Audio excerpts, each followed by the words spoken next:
What would you do if your only inheritance was a tombstone? Not a plot of land in a quiet churchyard, but a 90-year-old railroad disaster. A single boxcar plunged nose down into the unforgiving earth of a forgotten ravine. For 20-year-old Wren Delaney, this wasn't a question to be pondered. It was the sum total of her father's life, handed to her on a brittle yellow deed.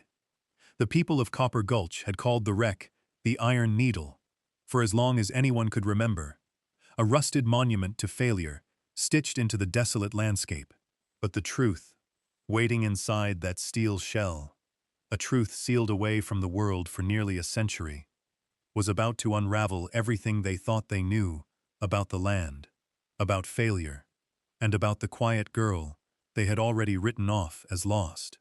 Settle in, and let us know in the comments where you're watching from, as we tell a story of patience, grit, and a discovery that changed a valley forever.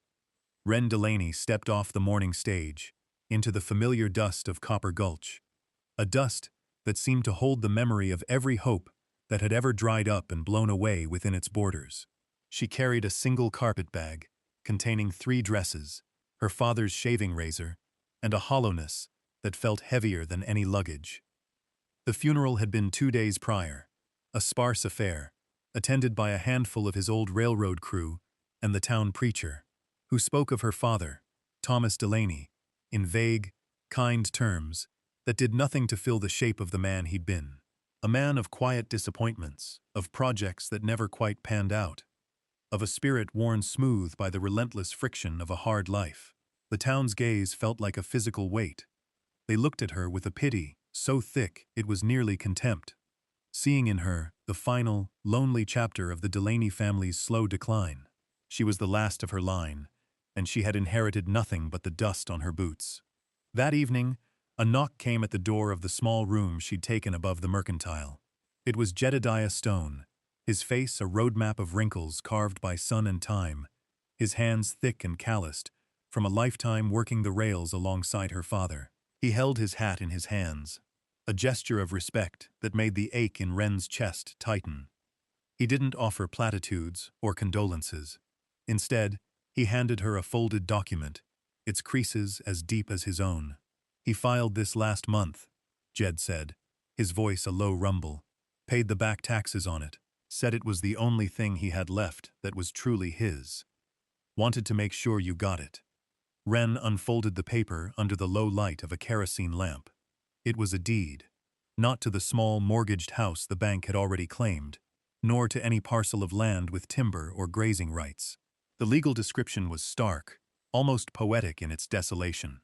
All that tract of land known as Tumble Creek Ravine, commencing at the old Surveyor's Oak and running west to the ridgeline, encompassing the entirety of the canyon and all its contents, including the wreckage of Great Northern Boxcar 734, lost in the derailment of '88. She stared at the words. The Iron Needle, the town's oldest joke and its most solemn ghost story. A train wreck from 1888, a catastrophe that had bankrupted the first rail spur into the valley and left a single car speared into the ravine floor, where it had stood, rusting under 90 years of sun and snow. It was a landmark of futility, a place parents warned their children away from, and it was hers, her only inheritance. "Why?" she whispered, not to Jed, but to the ghost of her father. Jed just shook his head slowly. He never said, "Wren, your pa."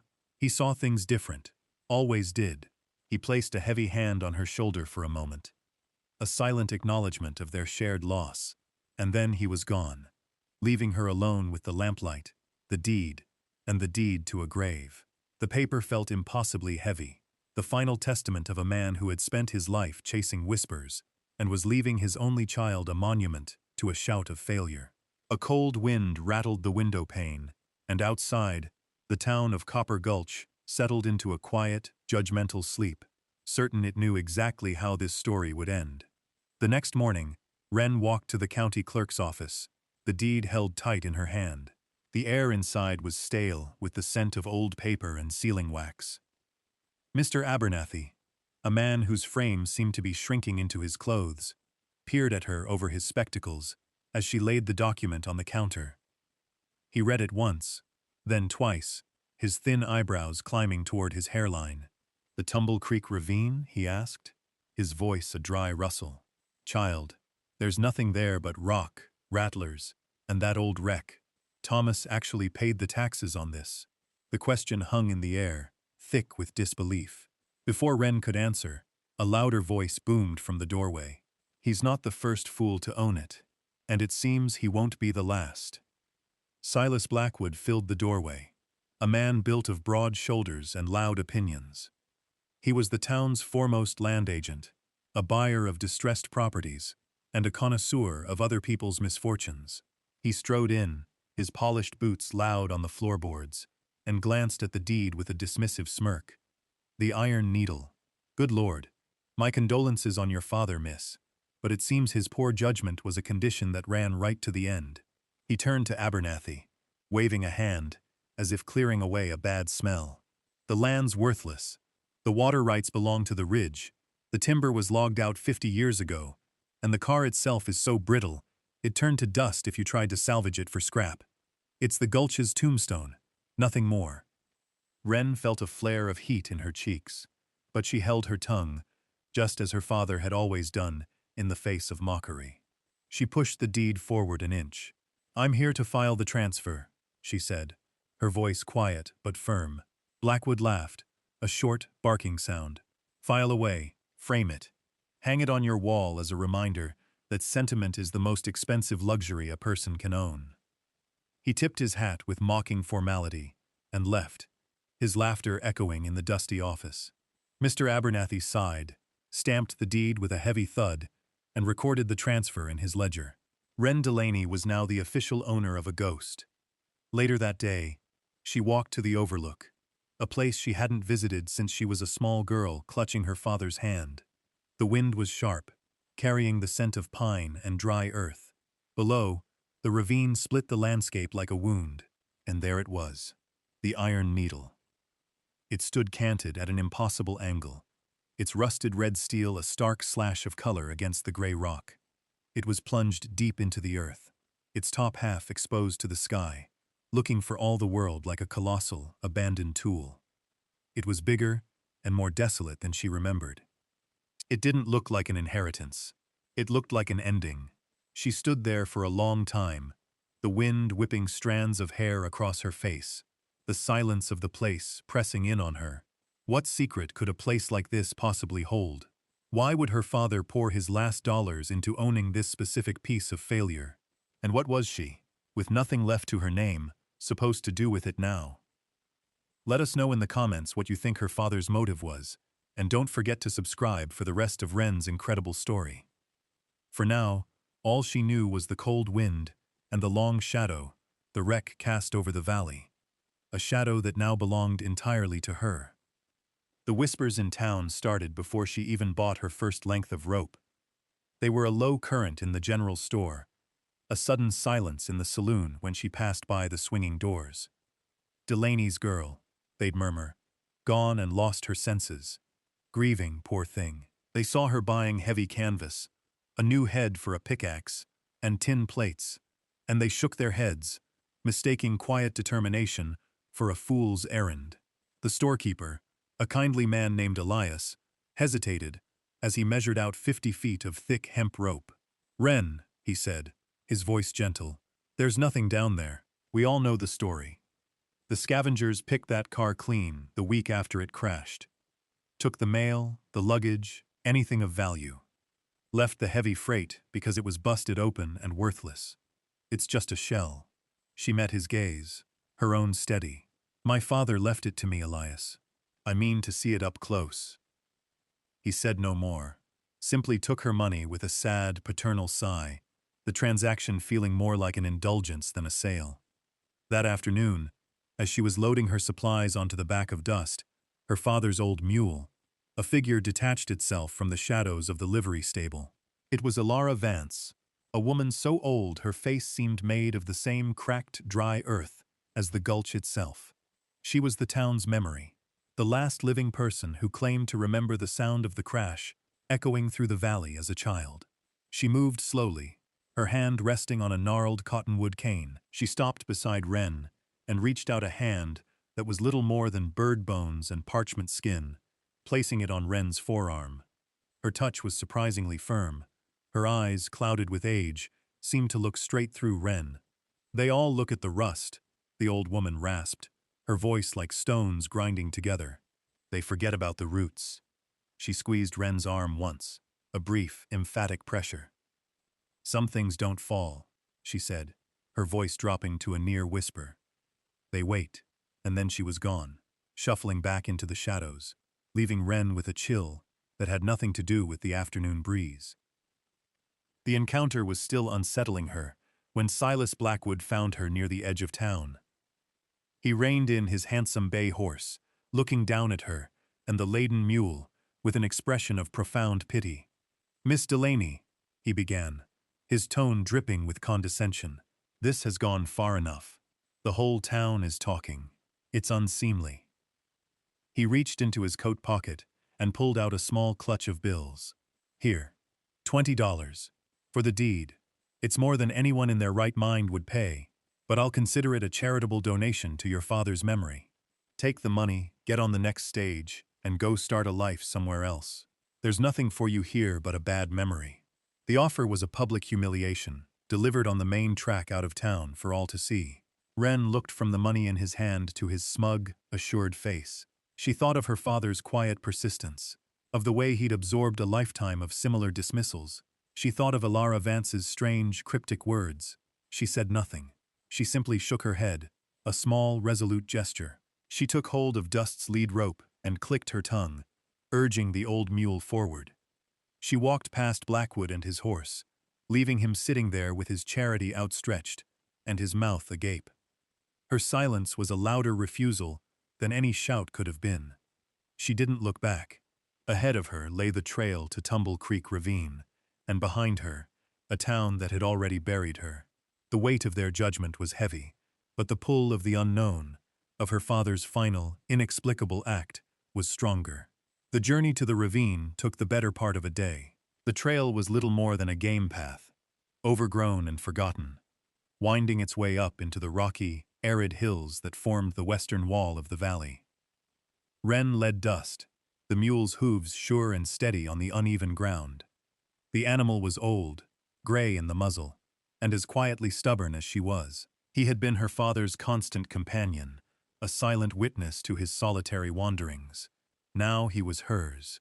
The sun beat down, and the air grew thin and still, the only sounds the creak of the leather packs, the plod of hooves on stone, and the buzz of insects in the dry brush. By late afternoon, the familiar shape of the valley had fallen away behind them, replaced by a starker, wilder landscape.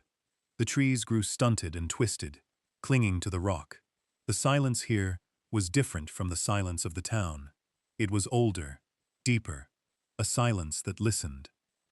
They arrived at the rim of the ravine as the sun began its descent, painting the sky in fiery strokes of orange and purple. The sight stole the breath from her lungs. From here, the wreck of Car 734 was not just a landmark, it was a presence. It dominated the canyon floor, a wounded iron beast bleeding rust into the earth. It seemed to defy gravity, to protest its own demise, its back half still angled toward the sky, where the tracks had once been, its front half buried deep in the rocky ground, as if it had tried to burrow into the stone. The scale of the violence that had put it there was palpable. A 90-year-old scream still echoing in the rocks. A profound sense of disappointment washed over Wren. It looked exactly as everyone had described it, a ruin, useless, dead. Her father's final folly seemed stark and undeniable in the fading light. She made camp a safe distance from the rim, building a small fire not for warmth but for comfort against the encroaching dark. She shared a portion of her dried beef and hardtack with Dust, who watched the ravine with his ears pricked forward, occasionally letting out a low, rumbling snort. As night fell, the ravine came alive with sound. The wind, funneled through the canyon, made a low, mournful sigh as it passed over the car's metal hide. And beneath that, another sound, a deep, intermittent groaning. It was the sound of stressed metal, of rivets and beams shifting by fractions of an inch under the immense, patient pressure of their own weight. It sounded like the wreck was breathing. Wren pulled her blanket tighter around her shoulders, the fire casting flickering shadows against the rocks. She felt an acute, piercing loneliness. She had come all this way, chasing the ghost of a reason, only to find a place as empty and broken as she felt. She slept fitfully, the groaning of the iron giant below her, weaving itself into her dreams, a long, slow lament for a journey that had ended in disaster. The first night, she learned only that the place was as sad as its story. For 3 days, Wren did little more than observe. She circled the ravine's rim, studying the wreck from every angle, committing its strange, broken geometry to memory. The initial wave of disappointment gave way to a quiet, gnawing curiosity. Her father had not been a sentimental man. If he had spent his last resources on this place, he had a reason. He saw something no one else did.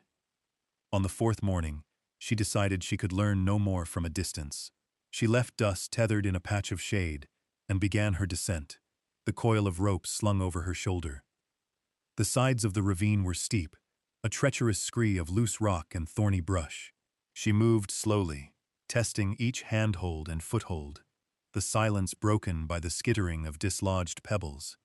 As she got closer, the true size of the boxcar became apparent. It was immense, a cathedral of rust. The paint was almost entirely gone, peeled away by decades of weather. But on one shadowed flank, she could just make out the faint, ghostly lettering, Great Northern. The force of the impact had buckled its steel plates, and the wooden frame within was splintered and exposed like broken ribs.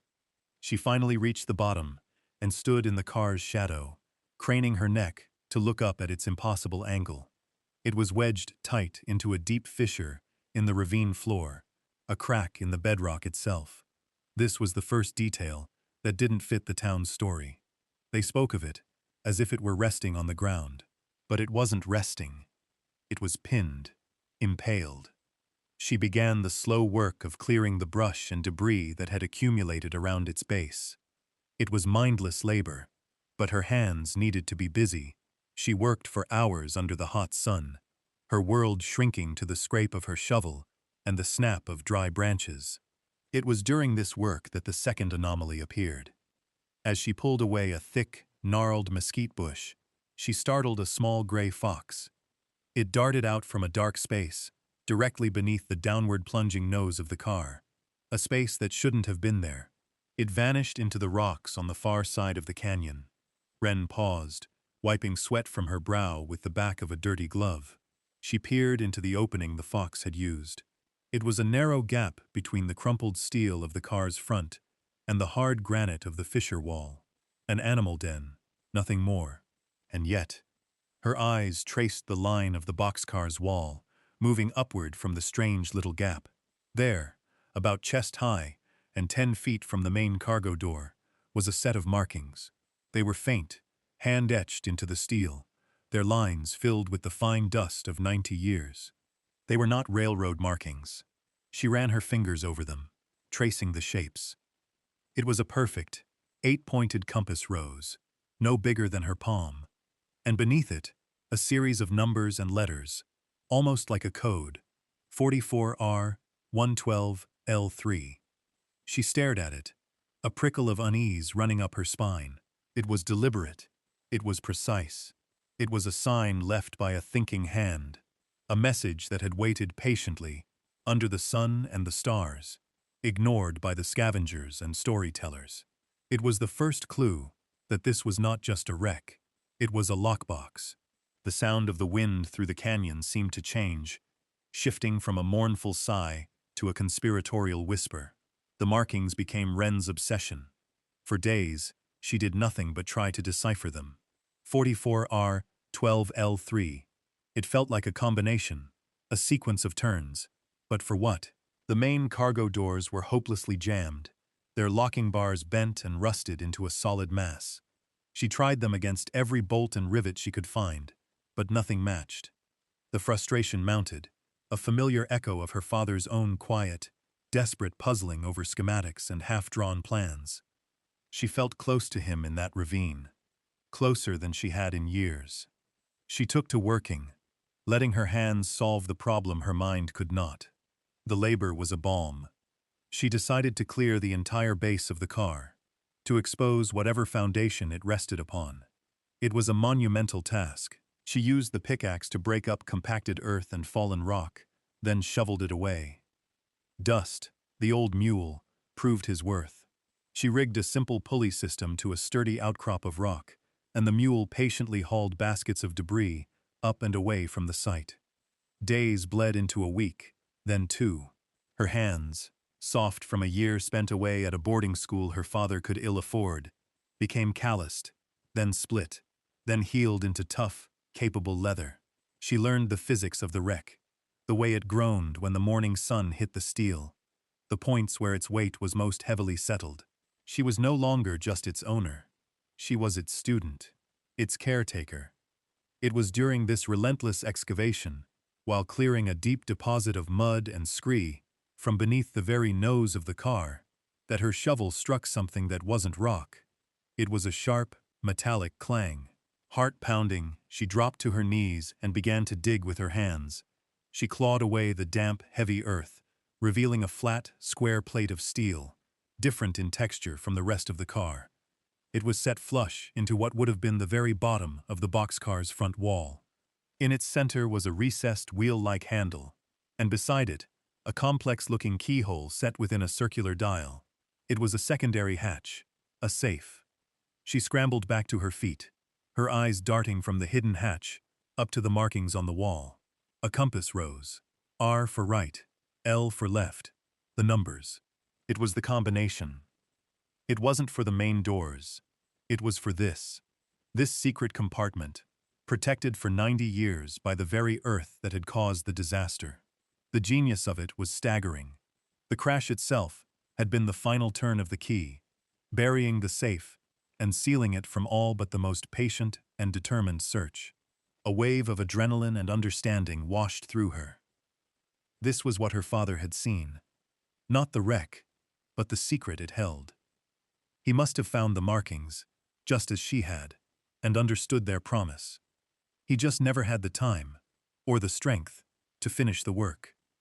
A profound sense of purpose settled over her. This was no longer just her inheritance. It was her duty. She had to finish the journey her father had started, to open the door he had only been able to find. The ravine was no longer silent. It was humming with a 90-year-old secret, and she was finally beginning to understand its language. Opening the hatch was a battle of rust, mechanics, and sheer will. The lock was a masterpiece of its time, designed to resist force, and 90 years of corrosion had fused its tumblers into a stubborn, solid block. Wren had only her father's old tools, a heavy wrench, a set of files, and a can of lubricating oil Jed had insisted she take. She spent the first day just cleaning the mechanism, using a fine wire brush to clear away the packed dirt and rust, revealing the intricate dial marked with degrees, like a ship's compass. Then she began to work the combination. 44R. She set the dial and tried to turn the wheel. Nothing. She applied the oil, letting it seep into the tiny seams, and tried again. A faint creak. Hope surged through her. 12L. The dial clicked softly as she turned it past the 0 mark. 3. She wasn't sure if the final number was a degree or a turn.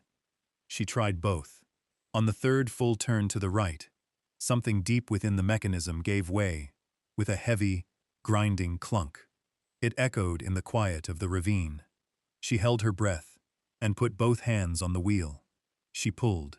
It resisted, then scraped, then slowly, grudgingly, began to move. The hatch swung downward on protesting hinges, revealing a dark, square opening. The air that wafted out was cool and dry, smelling not of rot and decay, but of old paper, oilcloth, and something else, a faint, clean, mineral scent, like a freshly broken stone. It was a small compartment, no more than 4 feet square, but it was packed to the ceiling. There were a half-dozen slender copper cylinders, sealed with wax, and several large bundles wrapped in thick, waterproofed oilskin and tied with leather straps. Everything was perfectly, impossibly, preserved. The car's nose-down position in the fissure had created a near-perfect tomb, the earth wicking away moisture, the steel shell protecting the contents from the elements.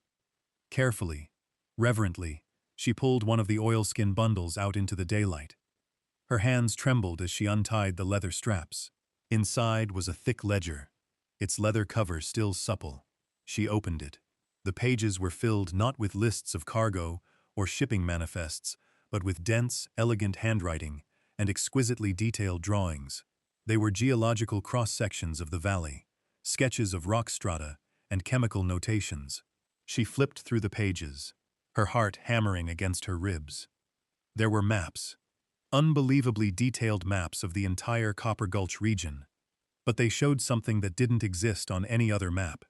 A network of blue lines, drawn and labeled with notes on depth and flow rate.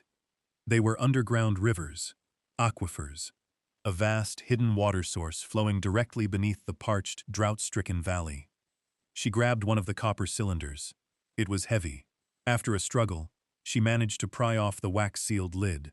Inside, nestled in sawdust, were long, cylindrical pieces of stone, each carefully labeled with a paper tag. Core samples, the physical proof of the maps. A name was written on the inside cover of the ledger. Alistair Finch, Geological Survey and Prospecting. He must have been a passenger on the train, a visionary geologist who had charted the secret lifeblood of the valley and had died in the crash. His life's work lost with him, lost until now. Wren sank back on her heels, the ledger open on her lap, the sheer magnitude of the discovery washing over her. This was the secret. Not gold, not jewels, but something infinitely more precious in this arid land. Water. A future. It was a treasure that could not be spent, only grown. She looked up at the rusted shell of car 734, no longer seeing a tombstone, but a seed vault, a library, a promise that had patiently waited for someone to come and read its pages. Her father hadn't left her a piece of the past. He had left her a map to the future. The sky had been a searing, cloudless blue for weeks, but that afternoon, a change began. Bruised purple clouds gathered on the horizon, their bellies dark and heavy. The air grew thick and still, the kind of oppressive silence that comes before a storm on the plains. Wren, absorbed in her work, barely noticed until the first gust of wind tore through the ravine, kicking up a spiral of dust and rattling the loose panels of the boxcar. She had managed to move 3 of the copper cylinders and 2 of the ledgers to the relative safety of her camp on the rim, a back-breaking task of hauling them up the slope with ropes. But more than half the discovery remained in the compartment. A distant rumble of thunder echoed, closer than she expected. The storms in this part of the country were sudden and violent. The dry creek bed that snaked through the ravine could become a raging torrent in minutes, a flash flood. Panic, cold and sharp, seized her. She had to get the rest of the maps out. She scrambled back down into the ravine, the wind now whipping at her clothes, the sky darkening with alarming speed. She began to haul another oilskin bundle from the hatch just as the first fat drops of rain began to fall. They hit the hot rock with a sizzle. Then the heavens opened. It was not rain. It was a deluge, a solid sheet of water that turned the world gray and roaring. The ravine floor, baked hard by the sun, did not absorb the water. It channeled it. A trickle became a stream. A stream became a brown, churning river in the space of a minute. The water was rising, swirling around her ankles, then her knees. She heard a shout, thin and desperate, nearly lost in the roar of the storm. Peering through the curtain of rain, she saw them. A family, a man, a woman, and 2 small children. Their wagon caught sideways in the rising water farther down the gulch. One of its wheels was broken, and their horse was panicked, threatening to pull the whole thing apart. They were trapped. Wren's mind raced. The maps, the cylinders, her father's legacy. But then she saw the face of the little girl, pale with terror, clinging to her mother. There was no choice. There was never a choice. She secured the bundle she held, shoving it back into the hatch and forcing the heavy door shut against the current. Then, grabbing the coil of rope she'd used for hauling, she fought her way through the rising, debris-filled water toward the stranded family. The current was a physical force, trying to tear her from her feet. "Here!" she yelled, her voice raw. "To the train car! It's anchored in the rock." The man, whose name she would later learn was Miller, looked at her, then at the immense, stable form of the Iron Needle. Hope flickered in his eyes. Wren threw him the end of the rope. "Tie it to the wagon frame. Get the children." Together, they worked in the maelstrom. She braced herself against a boulder, while Miller secured the rope. Then, hand over hand, they pulled the family through the torrent toward the safety of the boxcar, the one solid, immovable thing in a world of chaos. They huddled in its lee, the steel shell taking the brunt of the flood's force, the water raging past them. Wren had risked losing everything she had just found to save a family she didn't know. As the floodwaters crested, she pressed her back against the cold, wet steel of car 734, sheltering strangers under the wing of her inheritance, and understood that some treasures had to be earned more than once. The storm broke as quickly as it had arrived. The floodwaters receded, leaving behind a thick coat of mud and a rearranged landscape of debris. The Millers' wagon was a wreck, but they were safe, huddled together, shivering but alive. Mr. Miller gripped Wren's hand, his eyes filled with a gratitude so profound it needed no words. "You saved us," he finally managed, his voice thick with emotion. "We would have been swept away. My family—" He couldn't finish. Wren just nodded, her exhaustion a heavy weight in her bones. She had saved them, but as she looked at the half-submerged hatch of the compartment, a cold fear washed through her. Had she saved them at the cost of everything else? It took 2 days for the ravine to dry out enough for Mr. Miller to walk back to town for help. He returned with Jed and a small group of men, their faces a mixture of curiosity and concern. The story of the rescue had already spread through Copper Gulch like a grass fire. When Miller told them how Wren had used the old wreck as an anchor, how she had risked her own life for his family, the way they looked at her began to change. The pity was gone, replaced by a grudging, then a genuine respect. While Jed helped the Millers salvage what they could, Wren went to work on the hatch. It was packed with mud and silt. With a heavy heart, she pried it open again. The compartment had taken on water, but the oilskin and the wax-sealed copper had done their job. The contents were damp, but they were intact. The ink on the maps had not run. The core samples were secure. Relief washed over her, so potent it almost brought her to her knees. A week later, a stranger rode into town. He was an engineer named David Sterling, part of a survey team for a new railroad spur, considering a route through the high country. He had heard the wild story from the Millers. A flash flood, a heroic rescue, and something about old maps found in the legendary Tumble Creek wreck. Intrigued, he sought Wren out. She was hesitant at first, protective of her discovery, but there was a quiet competence about Sterling that she trusted. She showed him one of the ledgers. He spread the map out on a table in the mercantile, his practiced eyes tracing the blue lines, and Alistair Finch's precise notations. A hush fell over the small crowd that had gathered. Silas Blackwood was there, drawn by the commotion, a skeptical sneer on his face. Sterling was silent for a long time. Then he looked up, his expression one of pure, unadulterated awe. "My God," he breathed. "Do you know what this is?" He looked at Wren, then at the townspeople. "This is the lost survey of Alistair Finch. He was a genius, a visionary, 20 years ahead of his time. They said his work was lost in the '88 derailment." He tapped the map. "These aquifers, if they're real, there's enough water under this valley to turn it into a garden, enough to support a new town, a railroad depot, anything." Blackwood scoffed. "Old drawings, a dead man's fantasy." Sterling picked up one of the core samples Wren had brought. "This isn't fantasy," he said, his voice sharp. "This is science. This sample shows a water table at less than 200 feet. Finch didn't just guess. He proved it." He looked directly at Blackwood, whose own ranch lands were slowly turning to dust from the ongoing drought. This worthless ravine, Mr. Blackwood, holds the key to the future of this entire region. The sneer on Silas Blackwood's face finally crumbled, replaced by a stunned, humbled silence. The townspeople looked from the map, to Wren, to the ravine on the horizon, their world tilting on its axis. The Iron Needle was no longer a tombstone. It was a wellspring. The golden hour light slanted across the valley, turning the dust motes to shimmering gold. Wren stood at the edge of Tumble Creek Ravine, looking down at the boxcar. It no longer looked like a monument to failure. It looked like a promise kept.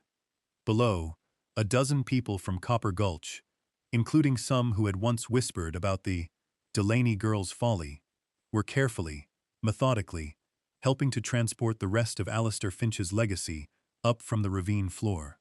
They worked with a reverence usually reserved for holy places.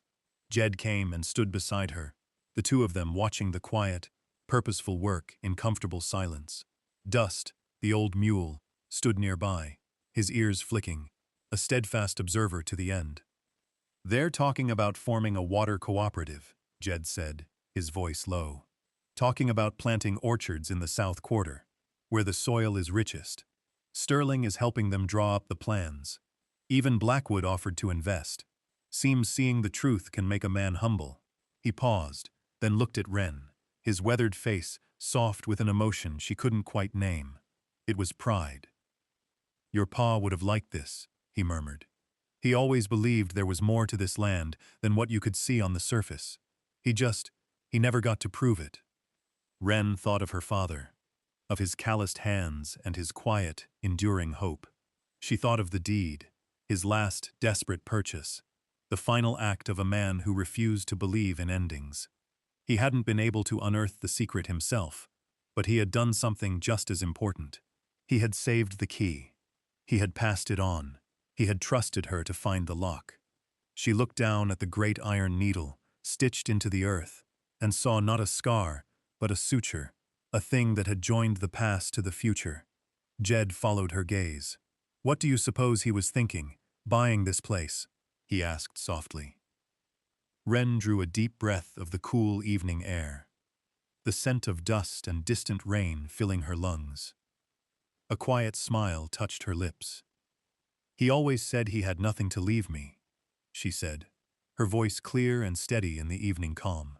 "He was wrong. He left me the future." Thank you for staying with us for Wren's story to the very end.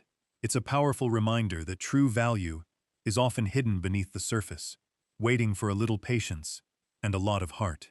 If you were moved by her journey of finding purpose in what was forgotten, please give this video a like and let us know your favorite part in the comments below. Be sure to subscribe for more stories of quiet courage and incredible discoveries. We'll see you next time.